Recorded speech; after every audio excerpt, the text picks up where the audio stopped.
What is up, my future drumming freaks? It's Abe here again. We're gonna get right to it. Another little lesson. So this is gonna be lesson 3 on the basic drumming. And today we're gonna talk about flams. And flams are important because they are a building block. They're a building block for lots of things to come. And you need to be good at playing flams to develop all that dexterity for intricate things that you're going to wind up having to play, even on a drum set, because there's a lot of stuff to where hands are hitting at the same time, which is basically what a flam is. And you need to be able to do this. The better your flams are, the better drummer you're going to be. I promise you. So this is going to be the practice pad version of working on flams, which, you know, it's not as sexy as sitting down at the drum set or whatever, but I think practice pad time is important, very important. If you don't have a practice pad, get one. Get a good one. Ask around, check around. I use this Real Feel. I've been using Real Feels forever. I also have a Zymoc pad. Excuse me. Zymoc pad is really expensive. I think mine was like 120 bucks. But it's custom. I'm not even sure that Zymoc's still making pads. They might have gone out of business. And I'm actually thinking about making a sort of Zymoc type pad myself and selling them. Because I probably have all the resources to do it. And it'd be fun because I really like those pads. It's a cool idea. I think I can tweak it a little bit. Make it lighter because the Zymoc pads are kind of heavy. When you're carrying them in your backpack, you know, it's kind of like, it's like having a real thick book in there. Anyway, so flams. So what we're going to get to is this is what flams look like when you ride them. And those are quarter note flams. Okay? And so when we're learning to read music and we're going to get to, I'm teaching you this stuff. If you're following my videos, I'm teaching you how to read music. And it's sort of around the tree sort of way. Okay, so these are quarter notes. This is what we call a grace note. So that's going to be the soft note in your flam. This is the accented note, so the loud note. And you can see that we have the sticking there. So a little bitty left and a big right. And then the opposite, a little bitty right, a big left. Okay, so when we play them, they look like this. Your grace note is going to be way down here, your left one, okay? And you're going to come up. The old school way that they taught them was like this. Fa, lam. Okay, these are just right-handed flams right now, okay? And then you tighten them up. See how I was putting a lot of space there? Patat, patat, okay? Patat, if you're from Louisiana. Okay, then you start closing them up to where you get a prup, prup, prup, okay? This is what's called tightening flams. You're closing up. You hear the difference? And then when I tighten them up further, they start to sound like what we call double stops, where you're just hitting 2 notes at the same time. Okay, those would be double stops. Now, if you're into marching stuff, you want to have real tight sounding flams. That's how you play clean with the rest of the guys. But for drum set stuff, half the time you want to have a little bit more of an open, more expressive sort of flam. Flam. Sounds like the name, right? Sounds like the name. So when we alternate them, don't squeeze your flams. They used to teach us that. Don't do it. That was a really bad idea. Just stop your hand. I want as little effort as possible, okay? Very relaxed. And sometimes I even get the tendency where I'm like, oh, you get tight. That's a bad habit. You got to get out of doing that. I want relaxed.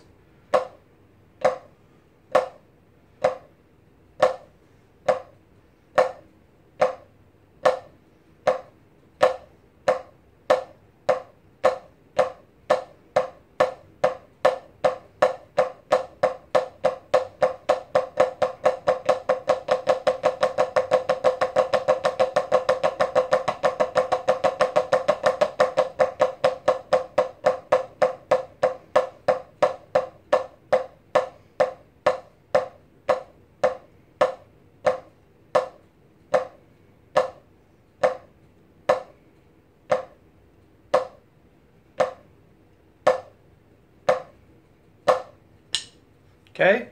Those are what we call alternating flams. Right, left, right, left, right, left, right, left. So you need to have that dexterity. Control that ghost note or the grace note. Even if you just practice all one-handed. I do that a lot too.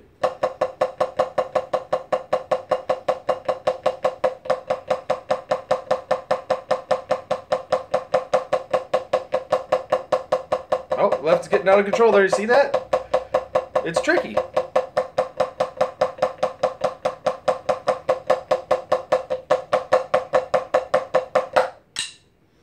So, that's the first thing to do, alternating flams or one-handed flams.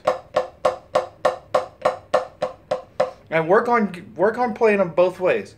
Play them open to where you're getting a, and then play them tight where you get more of a one-note sound. Okay? Work on doing both, because you're going to need both at some point. See, those are real tight flams right there. Open. Hear the difference? Okay? So, that's the first thing you do. Alternating. And then we get to one of my favorites. And this is going to, and by proxy, teach you how to do triple note on one hand. Okay, so this is what we call flam taps. Okay, and these are eighth notes, so you get 1 and 2 and 3 and 4 and 1 and 2 and 3 and 4 and. Okay? So, what that means is if you see the sticking there, there's going to be a tap note on the same hand as your flam hand, as your accent note. Okay? So they look like this when you play them.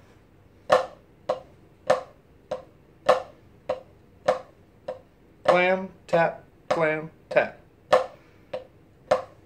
So that tap note is a little bitty note, along with the grace note. Grace note, there it is. Okay. Now you can play them all high, like. I haven't seen much application for that, but it might be a way to practice it. But I want control.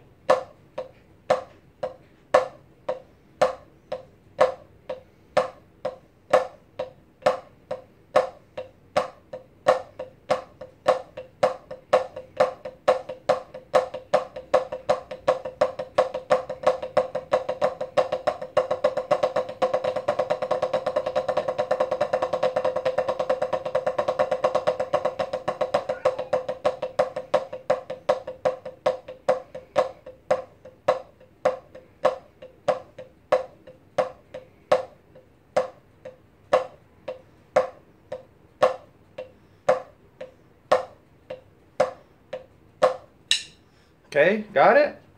So, work on those. Work on that stuff. Those are important.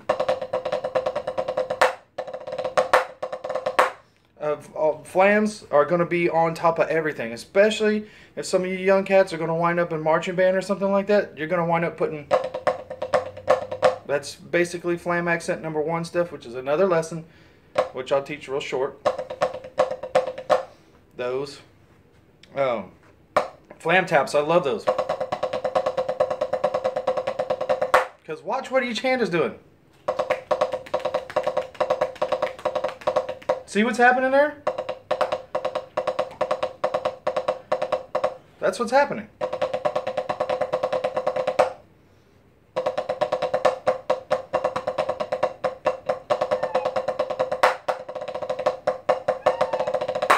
You're learning how to go. Look at my fingers. Look, can you see this?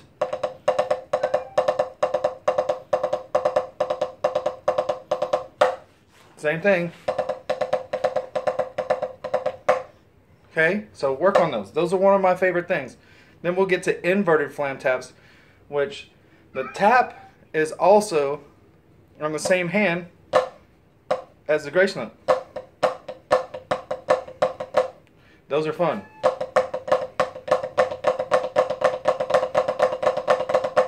They have a little bit different feel and sound to those.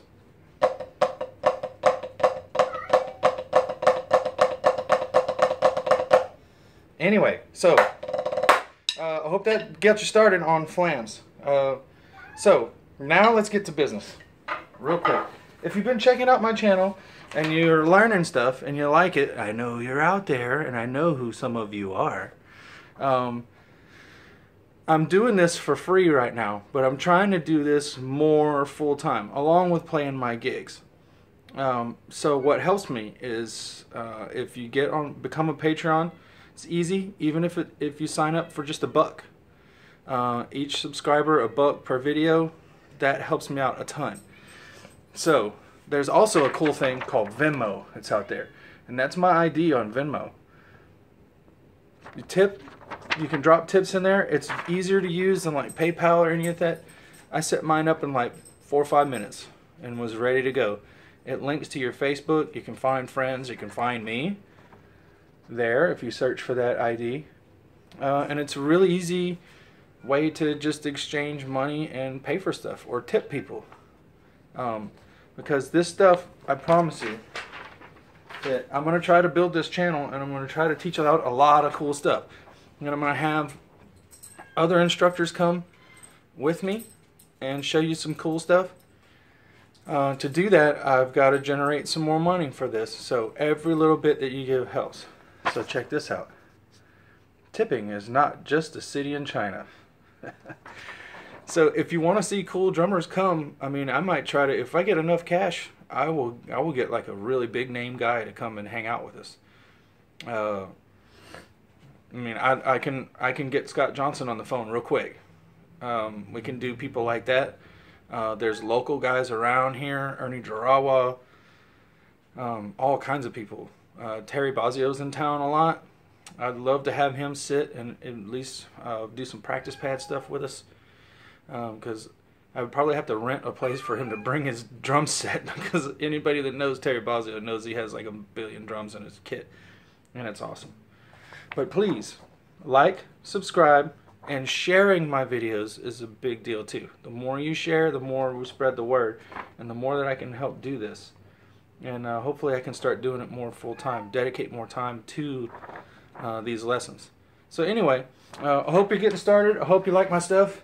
And I hope you're getting drumming. You're enjoying it. And always remember this too. I keep forgetting to say this. If you're not having fun, you're probably doing something wrong. Okay? So good luck to you. I hope you're getting better and you're getting your chops up. And till then, see you next time. Later.